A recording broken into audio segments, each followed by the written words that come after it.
I'm Tom from Gordian Knot Project. Welcome to Tone Studies. This week, we're going to make a guitar sound like this.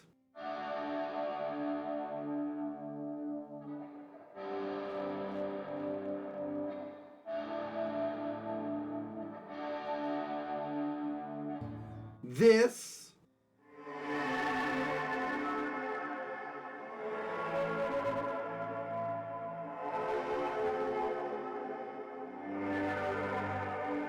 And this.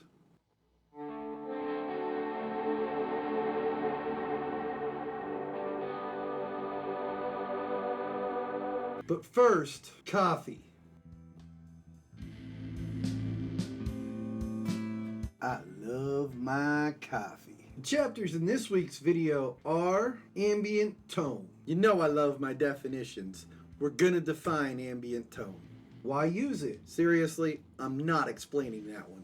When to use it? I'm not explaining that one either. Example 1. In this example, we'll make an ambient tone out of a distorted tone. Example 2. In this example, we'll make an ambient tone from a clean tone. Example 3. Another clean tone example. So what is an ambient tone? Let's start with the definition of ambient. According to our favorite dictionary, Google, ambient means related to the immediate surroundings of something. Well, now that's not very helpful. So what does Google say the definition of ambient music is? Ambient music is a style of gentle, largely instrumental music with no persistent beat used to create or enhance a mood or atmosphere. From these two definitions, I derive the following definition for an ambient tone. A gentle tone that underlies and enhances the mood or atmosphere of a song. So why would you use an ambient tone? A good musician serves the song. Let's say you're playing a wedding, and the best man asks for some ambient music during the toast. Your band leader calls this.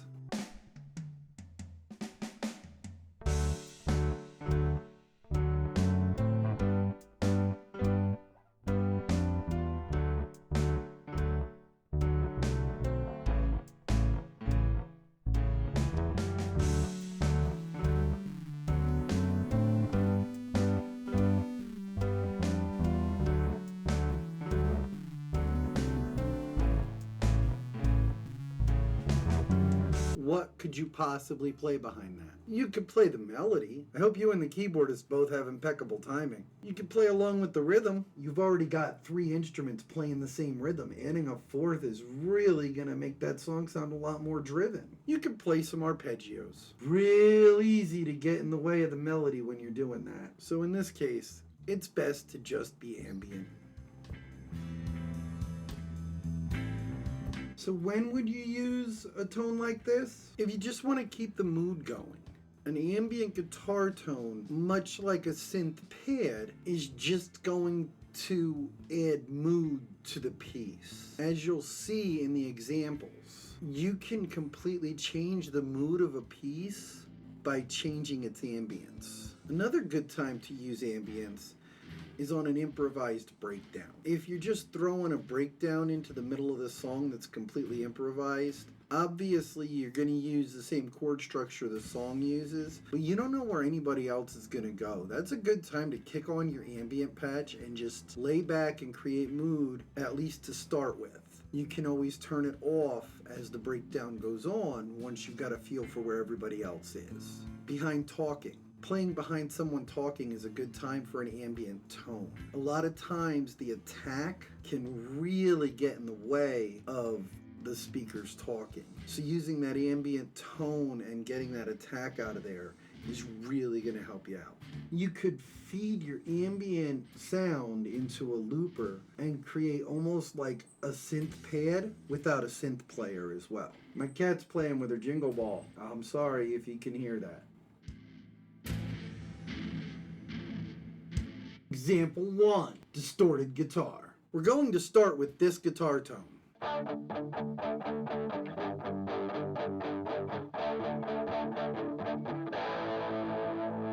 On my G5N, I got that guitar tone by using an Org 4x12 cabinet with the mic turned on, an Org 120 amplifier with the settings you see on the screen, and a chorus, also with the settings you see on the screen. We're going to turn it into this.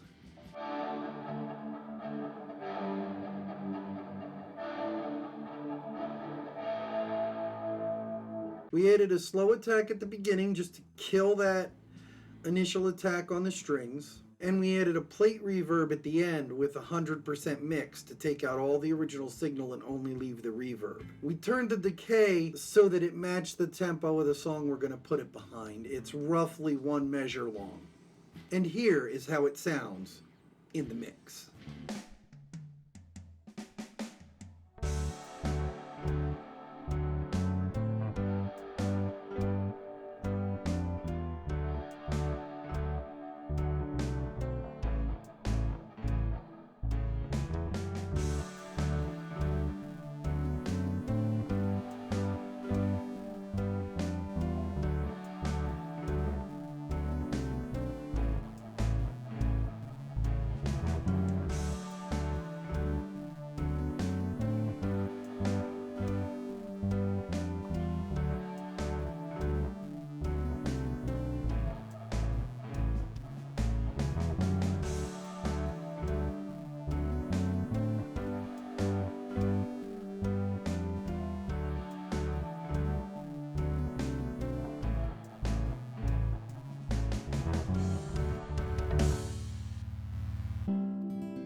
Example 2, clean tone 1. We're going to start with this tone.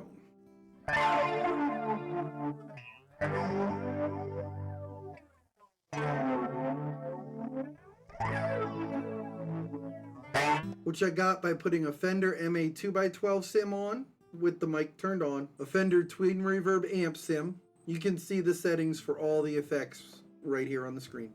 A vintage flanger, and a duo phase, which is kind of like running 2 phasers in parallel so that they both affect the raw signal. I wish it would let me pan them and I could do one left and one right, but it won't.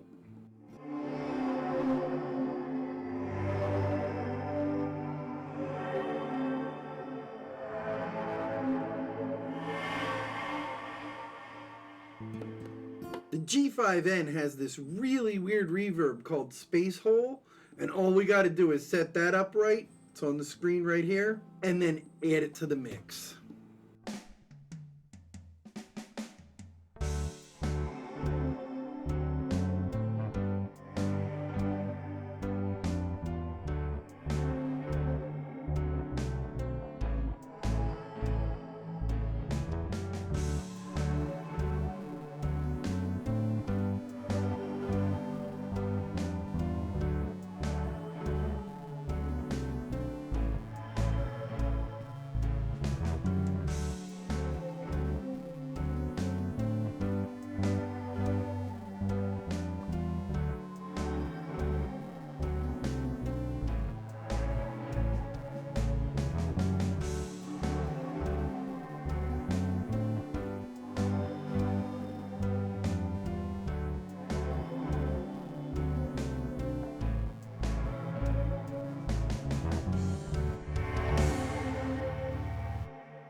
Example 3, a clean-ish tone.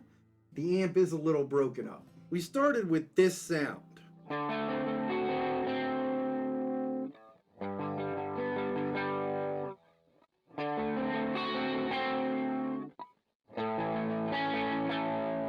We got that sound by using a UK 2x12, which is a Vox sim, with the mic turned on, a UK 30 amp, settings are down below for all the effects, and a stereo chorus effect.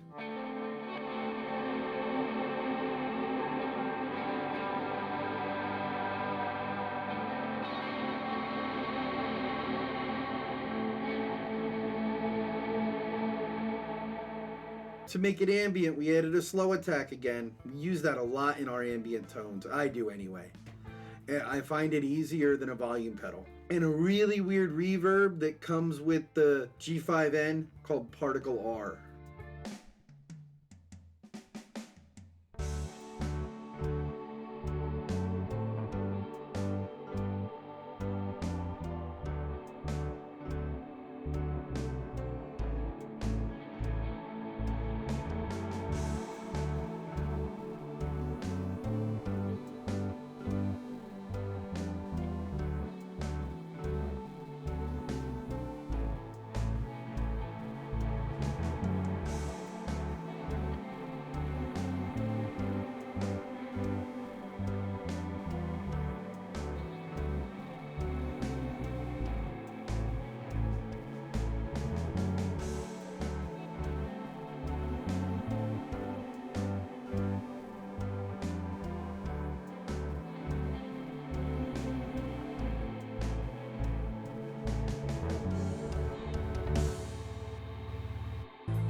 A year ago, I used to watch all these YouTube videos on all these different reverbs, and I was like, why in the world do you need so many reverbs? And most of those are completely unusable. Then I started doing ambient tones. When you're doing ambient tones, reverb is your friend, and the weirder, the better. So what do you think? Let me know in the comments down there. Good, bad, or indifferent. I'd love to discuss it with you. I'd also love to discuss how you get your ambient tones with you. Don't forget to like, subscribe, and ring my bell, baby. Until next time, stay happy, stay healthy, and God bless. Thanks for watching. Have a great week, everybody.